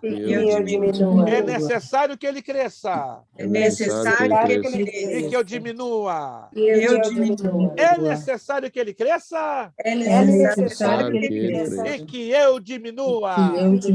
E a Deus damos o quê? A honra, a glória e o poder para sempre. Muito obrigado, Deus os abençoe. Amo Amém. vocês de Fica na coração. paz. Em Cristo Amém. Jesus. Até a próxima segunda, se Deus quiser, com a nossa Deus bênção da abençoe. provinha. Amém. Paz do Senhor para Deus todos. abençoe, Senhor. Vamos descansar. Senhor para todos. Obrigado. Amém. Deus abençoe.